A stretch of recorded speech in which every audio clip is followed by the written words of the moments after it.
दोस्तों, दूसरे विश्व युद्ध को आज भी मानव सभ्यता के एक मेजर इवेंट की तरह देखा जाता है, क्योंकि यहीं से हिटलर का राइज शुरू हुआ था। यहीं से दुनिया को न्यूक्लियर वेपन्स जैसी खतरनाक शक्ति मिली और यहीं से अमेरिका के पूंजीवाद और सोवियत संघ के साम्यवादी निजाम के बीच में जो टकराव शुरू हुआ, उसने अगली आधी सदी तक दुनिया को एक टेंस कोल्ड वॉर में धकेल दिया था। और क्यों हुई थी ये जंग? आखिर हिटलर ने कैसे अपनी जनता को मनाया? आइए जानने की कोशिश करते हैं आज की इस वीडियो में। बस अंत तक बने रहिएगा हमारे साथ। लेकिन वीडियो शुरू होने से पहले अगर आप चैनल पर नए हैं या आपने अभी तक चैनल को सब्सक्राइब नहीं किया है तो चैनल को सब्सक्राइब करना और बेल आइकॉन दबाना बिल्कुल ना भूलें।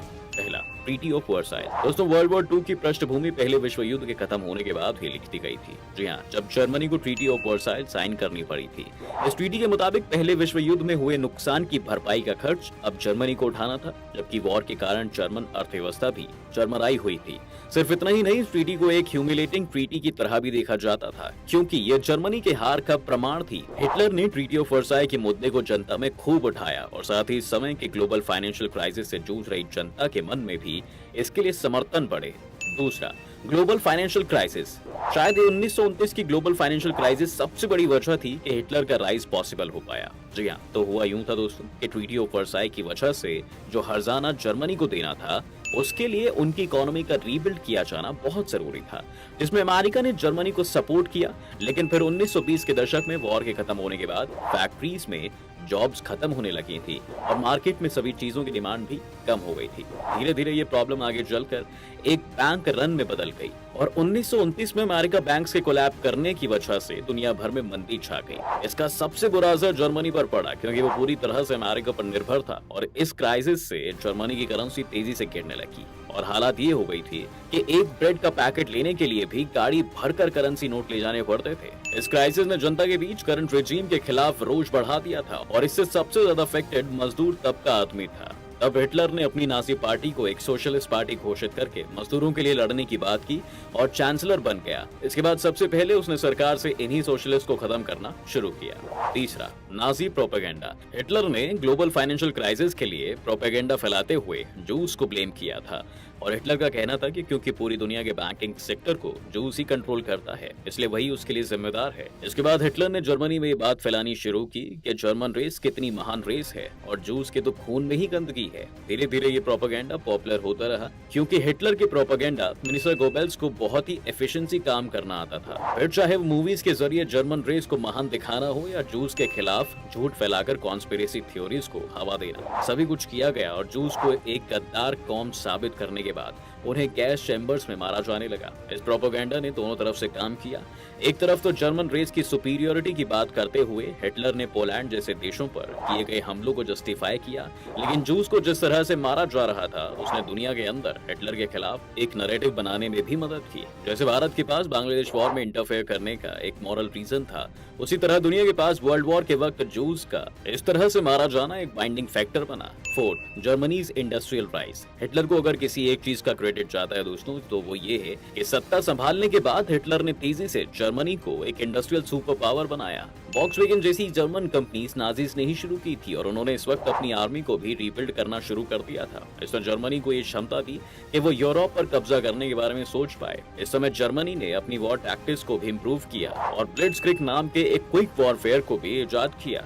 Fifth, isolation of west. जब हिटलर के अंडर जर्मनी अपने पैरों पर खड़ा होने लगा तो उसे वेस्ट के साथ की जरूरत नहीं थी और दूसरी तरफ वेस्टर्न कंट्रीज भी खुद को रीबिल्ड करने में लगी हुई थी, जिस वजह से वो कोई नई कॉन्फ्लिक्ट नहीं चाहते थे। इससे हुआ ये कि जब जापान ने चीन के मंचूरिया पर कब्जा कर लिया तो वेस्ट शांत रहा। इसके बाद अफ्रीकन पॉलिटिक्स में भी फेरबदल हो रहे थे और आखिर में हिटलर ने भी ये फैसला कर लिया कि वो सुडेटन लैंड पर हमला कर देगा, क्योंकि वो कभी जर्मनी का ही हिस्सा हुआ करता था। ये आज के रशिया यूक्रेन वॉर जैसा है दोस्तों, बस फर्क ये था कि उस वक्त वेस्ट ने इस पर रिएक्ट नहीं किया था और हिटलर ने भी क्लेम किया था कि इसके बाद वो किसी और टेरिटरी को एनेक्स नहीं करेगा, जिसे बाकी देशों ने मान भी लिया। पर हिटलर ने कभी अपना वादा पूरा नहीं किया और वेस्ट को तब होश आया जब जर्मनी की सेना पोलैंड पर चढ़ाई कर चुकी थी। अगले 2 महीने में हिटलर ने पूरे यूरोप में कई ऑपरेशंस लॉन्च कर दिए और नीदरलैंड से लेकर फ्रांस तक नाजीज के कब्जे में आ गया था।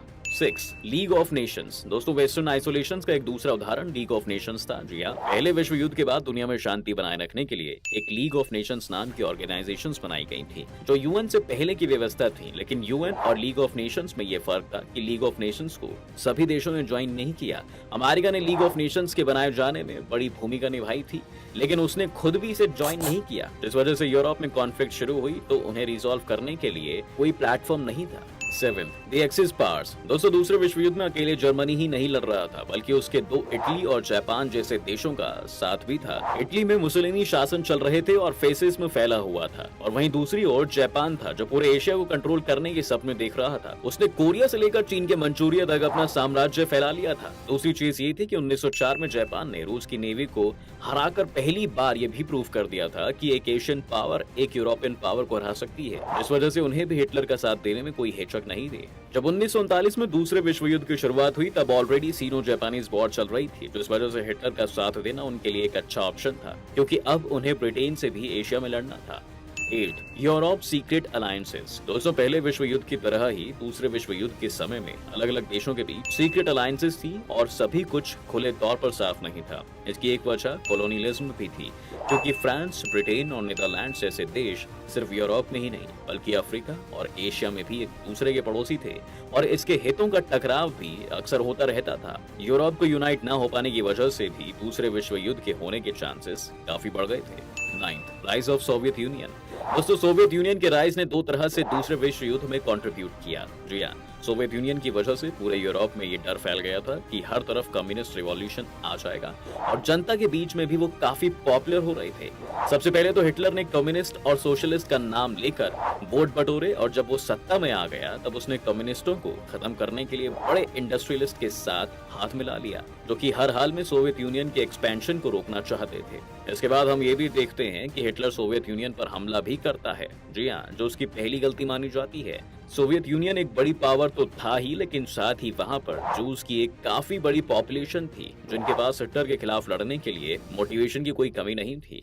इन सोवियत यूनियंस के डर से ही हिटलर ने बंकर में खुद को गोली मार दी थी, और इन्हीं सोवियट्स के मंचूरिया में घुसने के बाद तुरंत एटम बॉम्ब गिर गया और जंग का अंत हो गया था। 10 वेस्टर्न पॉलिसी ऑफ अपीसमेंट।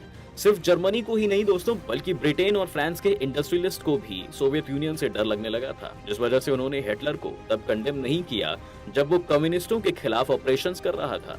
इस समय ईस्टर्न यूरोप और एशिया में कम्युनिस्ट फोर्सेस उठ रही थी, जिन्हें दबाने में हिटलर सक्षम था, और जब तक उसने अपने आप को इस काम में महदूद रखा तब तक वेस्ट ने उसे बढ़ने दिया। ये भी एक वजह थी कि हिटलर ताकतवर होता गया। तो दोस्तों ये थे वो कारण जिनकी वजह से दुनिया उस महायुद्ध में लगी थी, जिसका अंत 2 न्यूक्लियर धमाकों के साथ हुआ। आज वेस्ट अपनी इन्हीं कुछ गलतियों को सुधार रहा है, और इसलिए वो यूक्रेन को लेकर इतना सीरियस है, ताकि पुतिन अगला हिटलर ना बन जाए। तो आपको क्या लगता है, क्या यूक्रेन वॉर आगे चलकर एक बड़ी कॉन्फ्लिक्ट बन सकती है?